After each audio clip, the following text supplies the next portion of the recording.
Clover Ridge librarian Carrie Singleton is thrilled to attend her best friend Angela's wedding, but Angela's family can be a bit much. Angela's wealthy cousin Donna hosts an extravagant bridal shower at her resplendent home, but the celebrations turn to gossip as the guests notice Donna's surgeon husband, Aidan, spending too much time with Donna's cousin Roxy. At the wedding reception, the sweet occasion turns darkly bitter when Aidan topples into the chocolate fountain dead. The suspect list is as long as the guest list and as difficult to sort out as the seating chart. A few of the top contenders on Carrie's suspect list are the flirtatious Roxy, emotionally unstable since her recent divorce, Angela's grouchy brother, who feels Aidan betrayed him, and Roxy's scorned ex-husband. Even Donna may have had a reason to want her husband dead, and Aidan's gossipy office manager has plenty to say about them all. Then another member of Angela's family is murdered, making Carrie more determined than ever to find the killer. Can library ghost Evelyn and library cat Smokey Joe help Carrie solve the murders before she becomes the next of Angela's wedding guests to head to the grave? That is the description of Death on the Shelf by Allison Brook, also known as Marilyn Levinson, who is a former Spanish teacher who writes mysteries, romantic suspense, and novels for kids. As Allison Brook, she writes the Haunted Library series, Death Overdue. The first in the series was an Agatha nominee for Best Contemporary Novel in 2018. Other mysteries include the Golden Age of Mystery Book Club series and the Twin Lake series. Marilyn lives on Long Island, where many of her books are placed. Well, welcome, Marilyn. Oh, thank you, Jackie. So nice to be here today. You know, I hadn't thought about it before, but you're writing under two different names. How do you keep it straight? Okay, the reason I was thinking of getting a pseudonym when I started writing mysteries. I wrote children's books first. And I said, no, I'm Marilyn. And I only did this because this was something that Crooked Lane, my publisher, wanted. Okay. However, yeah. So I have a group of author friends. We've been together almost 20 years. And I ran these names back and forth with them. And we liked Allison Brook. Wonderful. And, yeah. Well, but everyone knows it's me, Marilyn. I have one Facebook page, well, now a profile and all that stuff, but I go under Marilyn, my newsletter is under that name, everything else I do. And when I do an author takeover with the cozy groups, the readers know that Allison Brook is me, Marilyn. Okay. Oh, that's good. But they can tell right away when they see the name on the spine what kind of book it's going to be. Oh, I think so. Yeah. So that makes it a little bit easier. Well, with Death on the Shelf, the Haunted Library series, there have been library mysteries before, and the first one that comes to my mind is Miss Zukas. What influenced you to make the protagonist of your latest series, Carrie Singleton, a librarian? Well, I had no idea that there were any library series. In fact, I think since I've taken this on, there are many others, but what happened was my library has many activities. It's a large library, and in the back of our library we have this beautiful area, and we have presentations out there in the summer. And one summer afternoon, Lauren, who was in charge of adult activities at the time, she came out and she introduced the drummer. And I mean, he was far away from us, and we had our chairs that we had brought from home, and there was a whole field between us, and he was absolutely marvelous. And I thought, gee, she would make a wonderful sleuth for a mystery. Oh. Yeah, so that's really where I got the idea. And after that, I just went home and I wrote that. I don't know. I wrote the idea down, the idea that I had, and I based the setting on a town in Connecticut that I was in once.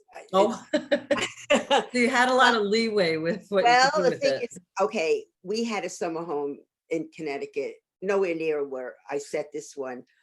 But my husband and I were going back to Long Island, and we drove through Guilford. And I love the idea of these 17th, 18th, 19th century houses built around the green.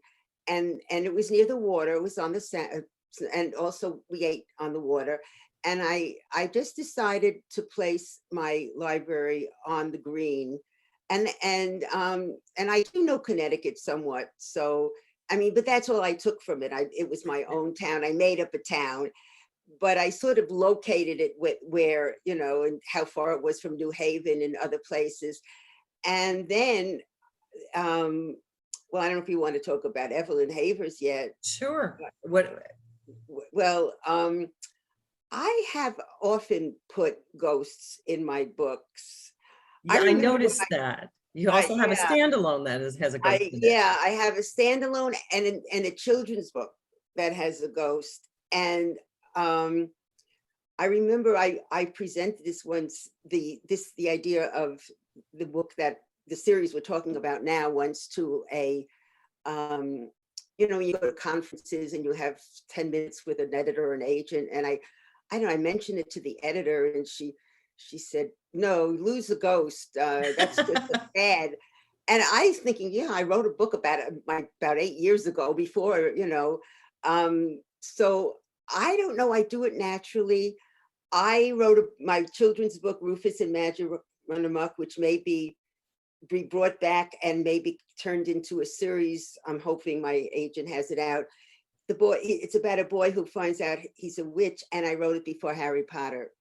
Of course. So I don't know. It's something that I enjoy including. And it's funny because I see now that the paranormal element is here more and more. Mm-hmm.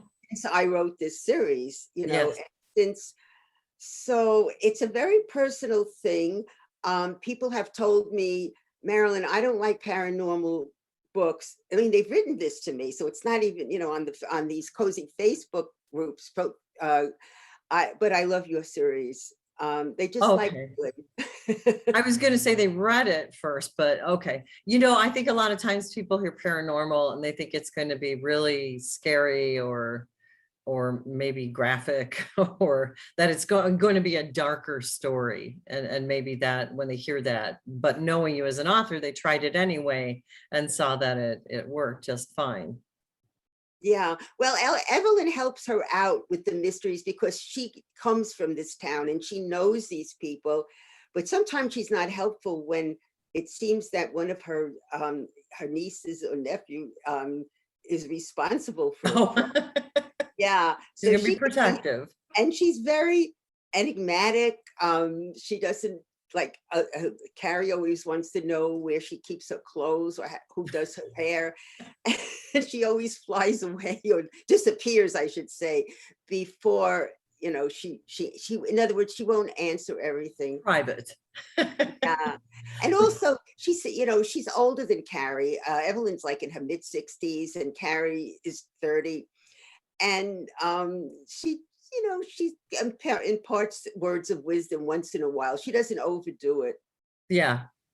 But, you know, speaking of Evelyn's family, in Death on a Shelf, not only does Carrie have to solve the murder of who died at the wedding, but she's also on an errand for Evelyn. So you've got two mysteries in one book. Was that really difficult to, I mean, was it twice the workload? Well, because each could have stood on their own. That's very interesting because my books are complex. I always have two elements and I bring them together. In the fourth book, it was quite a chore that I did, but I do like to link the two mystery elements that I bring to into them. And sometimes it's difficult, but I really like to do that. And Evelyn's family appears in other places with her. At one point, she has a niece she's the reference librarian, and she's Carrie. She's her niece, her favorite niece, believe it or not, because she's not a very pleasant person, and she resents Carrie because she thinks that the Carrie's job should have gone to her, Carrie's position. And I won't tell you what happens to her. But, No, don't spoil it. Don't, no spoilers. yeah, but it's Evelyn's relatives, and Evelyn feels very free to give Carrie some chores or jobs to do throughout the series. Yeah. Yes, I noticed that. And you know, it's funny what you were saying about the paranormal, because you see more and more ghosts in mysteries, or you know, I'm drawing a complete blank, but there's an author who has a musician in Ireland, and the house that she's in is occupied by the ghost of a man who was murdered, and is also somebody she looked up to in the music community. That's a fabulous series, but there's just more and more series out there, and I'm wondering what it is about ghosts and mysteries that go together. What do you think? I think there's something very appealing about it, because I feel that every mystery should have secrets, and secrets refer back to something in the past. True. And the past intrigues us. I know that if I've missed an episode of something and they refer to something, I always want, what happened then? I want to know what happened.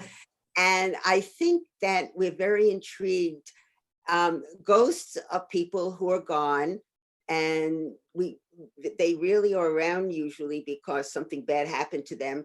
And so we want to know what happened to them. Why are they there? And they're just, and as you say, a mysterious element. And that in the book I just finished, Dewey Decimated, that I just sent to my editor, another ghost appears. And I won't go into discussing it, but both Carrie and Evelyn can't wait to get rid of him. Oh, how fun. Well, I think that's the thing about cozies. They're really, I think it's the author's responsibility to make it fun. I really do.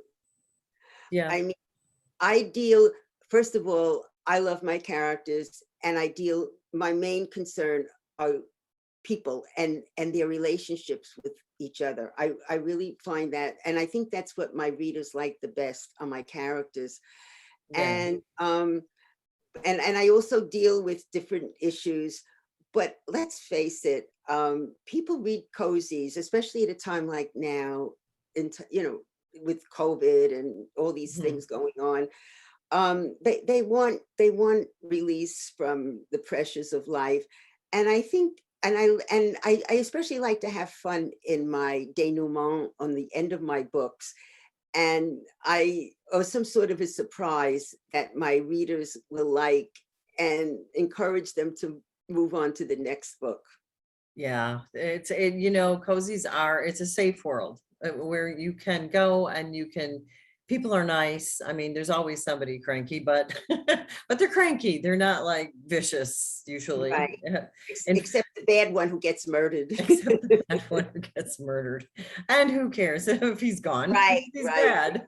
But yeah, it is. It's a safe, you're right. The authors have responsibility when they write cozies to have a safe world. And you made me think of a historical cozy author, and I won't mention her name, but love her books. And then she wrote another series and somebody said laugh out loud, and I went to it, and it's it's terrible, but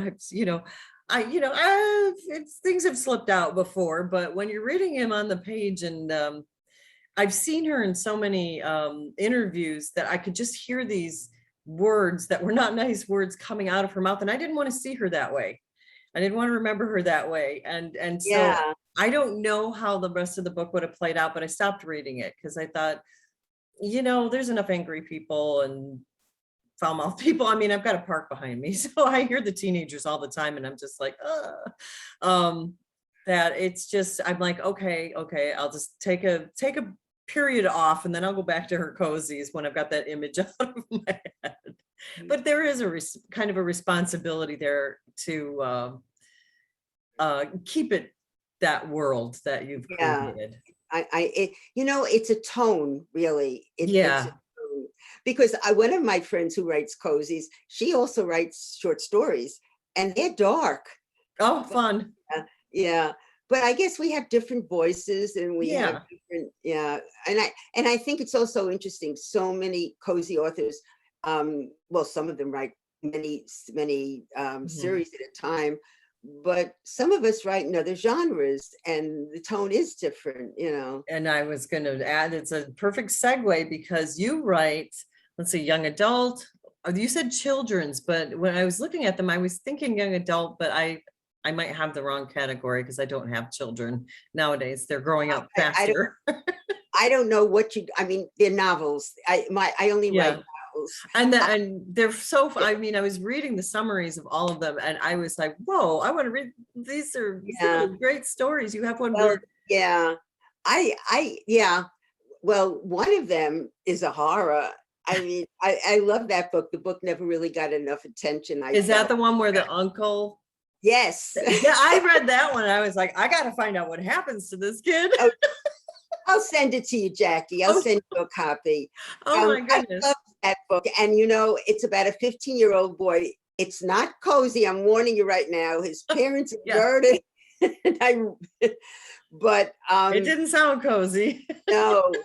Would you like to read Oh, it? I would love to read I'll it. send it to you, because I love that book, and it's a book that never got enough attention Well, because, tell people what the summary is of the story because well, it okay, caught me right away. Simon is he's a 15-year-old boy, and he's away on a trip, a school trip, and he's having a good old time, and then he finds out that his parents tell him, "We're going to pick you up." And he's up in Vermont, and he lives, I think, in New York. I can't remember where he lives. And That's okay. and okay, and he said, "Well, why are you picking me up? The bus is taking us home." And what happens is his parents are there's an accident, and the parents and the school, the car has an accident, and he finds out his parents and his sister are dead. And I will tell you something: the sister is not dead. Okay, Oh, if that will that's all I'm going to say. Okay. okay. And the next thing you know is his uncle is about it is adopting him. He's upstate New York. My link is I went to Syracuse University, upstate New York. But of course this doesn't take place in Syracuse. But it's in a small town. He's 15 years old, and he's in a day camp, and he doesn't like his uncle, and mysterious things are going on.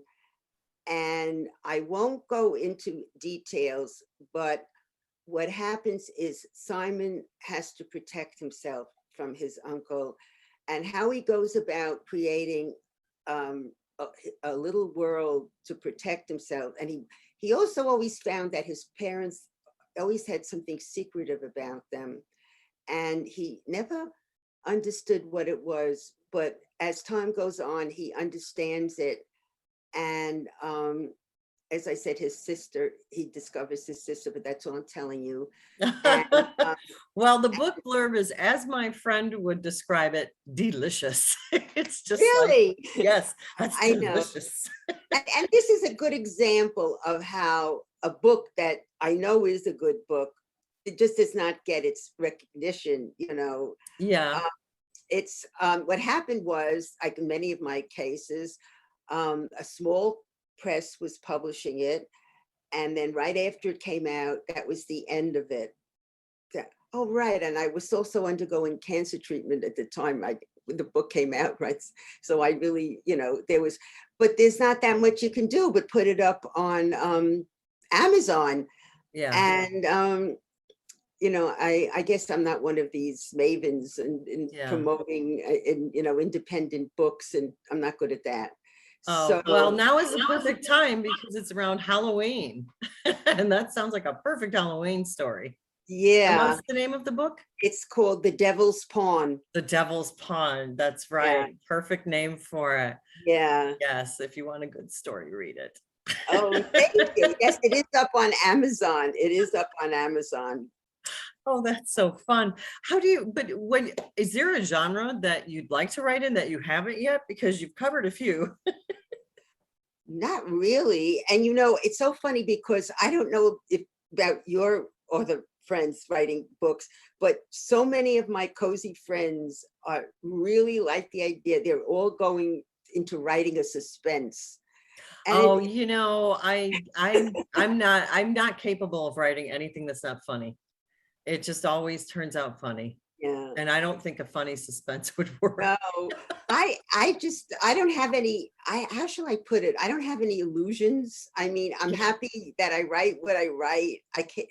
I know maybe I'm not ambitious enough, but I think I'm old enough. I don't have to be ambitious anymore. Ambitious at Well, no, 82. you've got the cozies and then you've got the romances. And then when you want to go dark, you've got those children's books that. Well, I had written a sequel to Rufus, and Rufus was a children's choice, which is a very big compliment from the book council, Children's Book Council, and the Oh, International wonderful. Association.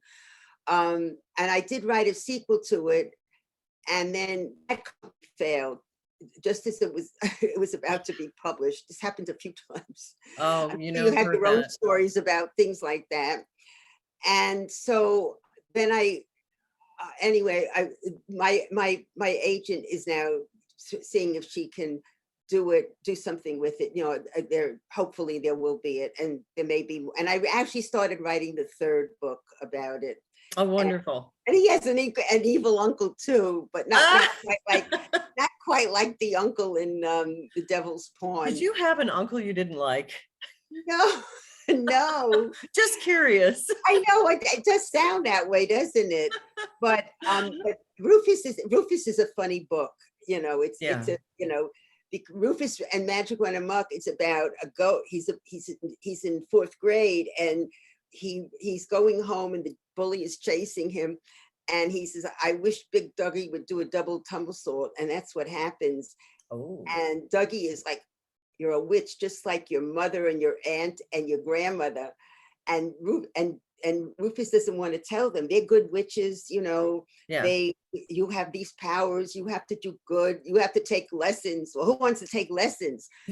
So Rufus doesn't take lessons, and he's doing these funny things and cute things, and the magic is growing and growing, and it the book is about what happens when, as he as it gets out of his hands and runs amok.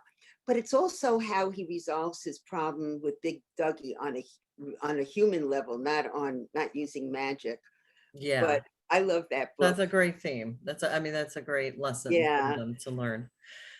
And and your other mystery series, like the Twin Lake Mysteries and the Golden Age Mystery Book Club Mysteries, I mean, these were award-winning. These were not slouches. Why did you leave them, and are you going to go back? Oh no, I know. Well, the Murder Christie just came out. Yes, I saw that. Yeah. And the other one is coming out, Murder the Tayway. And that's the old teacher in me. See, and I love Josephine Tay too. And I liked it. I have the book club members discuss the books. Oh, fun. And yeah.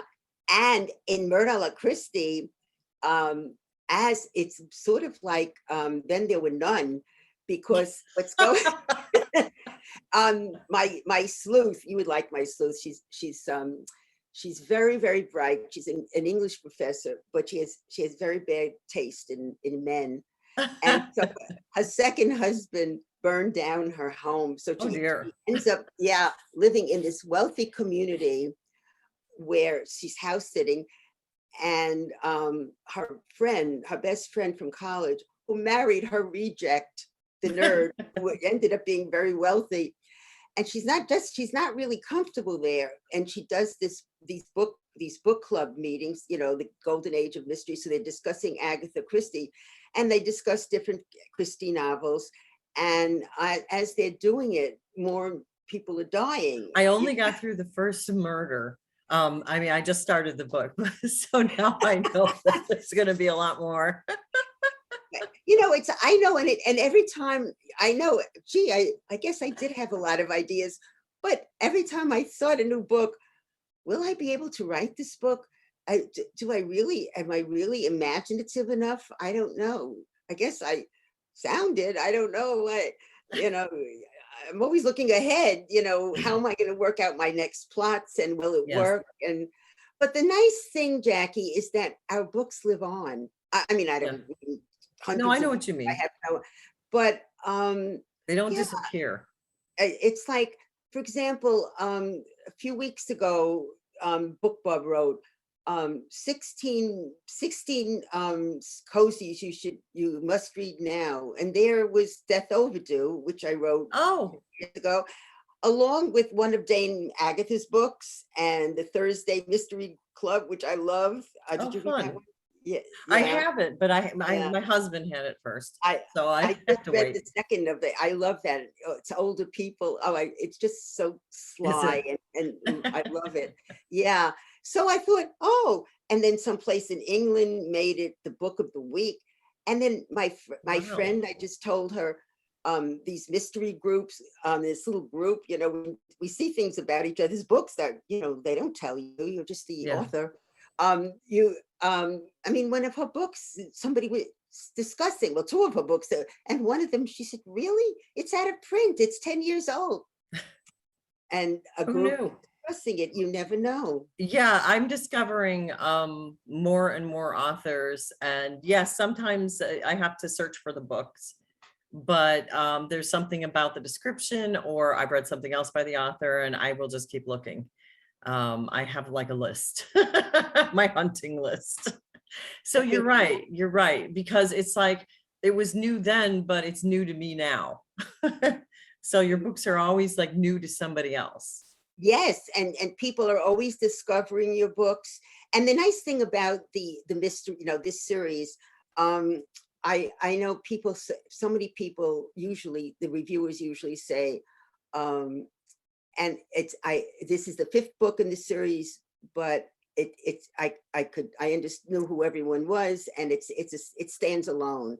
And I like to bring in enough information so Yeah. that everyone knows how everyone is connected and related. But the story, it's a fresh story, it's a new story, and yet my characters are developing in their own, you know just like in the book before, the wedding, the Mhm. this book, Death on the Shelf, is about love and romance, and not just Angela's, they get Mhm. married, but it gives you a view of how other marriages fared, Yeah. her cousin's marriages, and then also there's this ongoing relationship that Carrie has with her parents.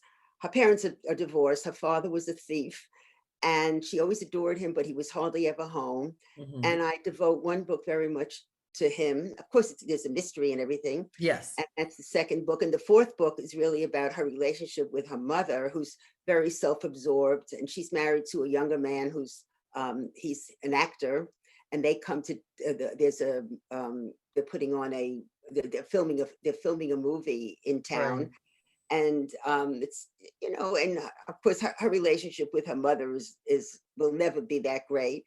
But in the fifth book, her father Jim, he's one of my favorite characters. Oh, Well, he's he's a reformed reformed. thing. Okay. So now um he works for um Carrie's the company that her Carrie's fiance is now a partner of, and he's in Atlanta, and he has, and he brings his the woman he's about to marry, and they spend a weekend with Carrie and Dylan, and it's just nice. And then the denouement has a very interesting take on love and attraction. So I got a kick out of writing that scene. So Yes. again, back to the fun. But so I would say it's about love and marriage, or love and relationships, you know. Yeah. It's the relationships that sell a book for me. Sometimes I'll get to the end of a mystery and go, Oh yeah, there was a mystery going on because I'm so caught up in the characters and I just love the characters so much that the mystery becomes secondary for me as a Yeah, reader. But yeah, if you've got good characters, then it's and there's so many series where I mean I'm thinking of like the Thin Woman series. Those are really funny. Ellie Haskell is the character. And sometimes I'm not even sure that somebody died. I'm not even sure there's a mystery, and but you the don't books are just care. so fun and the characters are so fun that you just enjoy the ride, you know? Yeah, It's just so yeah. much fun. Now, in your biography, it said you wanted to be a ballerina or a writer when you grew up. Obviously, you've become a writer. Did you Thank want to say anything to people watching about pursuing your passions?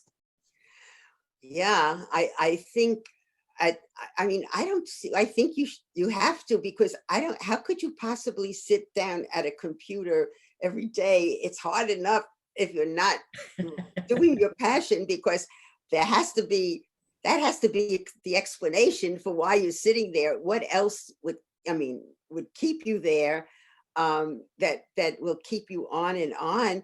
And also you, it not only if you, I mean, whatever your passion may be, but I mean, if you can't be an actor, and you may have to support yourself, but you take acting, you go to another, go to a small group or get experience there.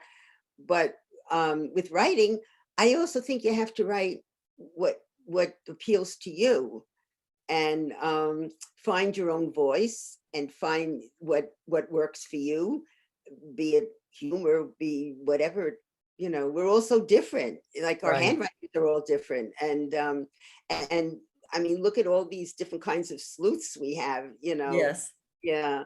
It's just So even within your own series, exact, yeah. your different series. Yeah, and I think you really have to be working on something that means something to you. Yeah. And I mean, it's, and in a series, let's face it, you really need to love those characters, because I mean, they're going to be continuing and Yes. changing, and You're going to you know, spend a that, lot of time with them. yeah, and that's You who you better want. like them. And I mean, your characters can change. I found it so interesting. One of the many TV shows I watch, The Resident. I don't know if you watch it, but um, originally, the older doctor was bad, and he had a tremor, and he wasn't supposed to do surgery. Well, they, I guess, I don't know who decided it, since I'm not into television, but they made changes in the script, and now he's likable, you know. And but he admits to his other side and how he used to be, and I like that. And I think it adds to it.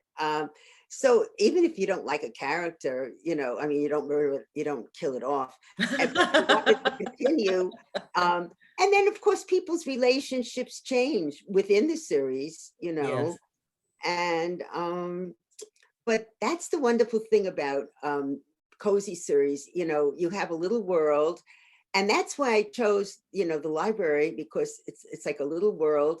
And yet, given her position, she's Carrie's always bringing in new people to do all kinds of presentations. So it gives you leeway. I think, you know, you need something like that, where you're Yeah. going to have it being exposed, your character's going to be exposed to new people for each book being differently. Because again, we don't want to repeat ourselves. Unfortunately, some people do, but I mean, I try the best I can to keep my stories different and fresh, and have a different flavor somewhat, you know, one from the other. So Yeah. So what's next for you? What's your next? What are you working on now? What's coming up well, next? I was going to take a vacation. Right now, I am writing, but I'm writing guest blogs. Oh, So, that's but you know, good. it's interesting. It's made me explore, analyze my own books, or what, you know, because it's very different writing them to really being forced to look and see what you're really doing with them, and when and answering people's questions, and you Right. see how you did apply what something, how somebody asked me questions about love and marriage, and it made me look at the, how I did deal with all this in my book. So right now, what's interesting is that I don't know, each of my books, the idea for the next one comes from the book before, always. Ah, There's always an element that spurs me on to the next book. Thank God. I mean, so they're all connected. That's yeah, and yet they're all different stories, but yeah.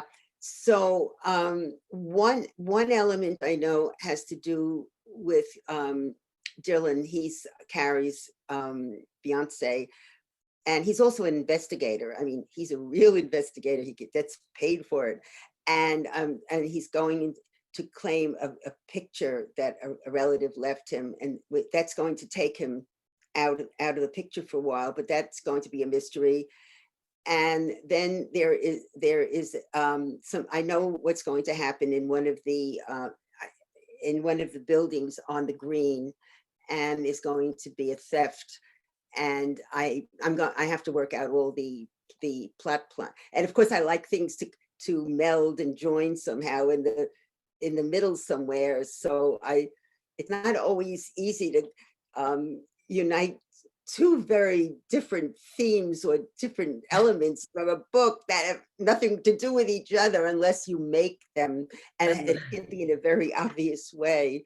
So that's what I'm working on next. oh, wonderful. And it sounds like I just finished the Death on the Shelf. So now I'm looking forward to seeing what happens next, especially since it's connected. So your book's available now on all the normal platforms, Amazon, Barnes and Noble, etc. And I just thought of I have a neighbor, and her 13-year-old son loves dark stuff. So I'm going to get him The Devil's Pawn, because it sounds right up his alley, and his grandmother will approve. You know. Wonderful. Well, thank you for taking the time to talk to us, and good luck on your next venture. We Thank look you, forward Jen. to it. And this was a lot of fun, I must say. Oh, well, we try not to torture our guests. Of course not, of course not. Thank you.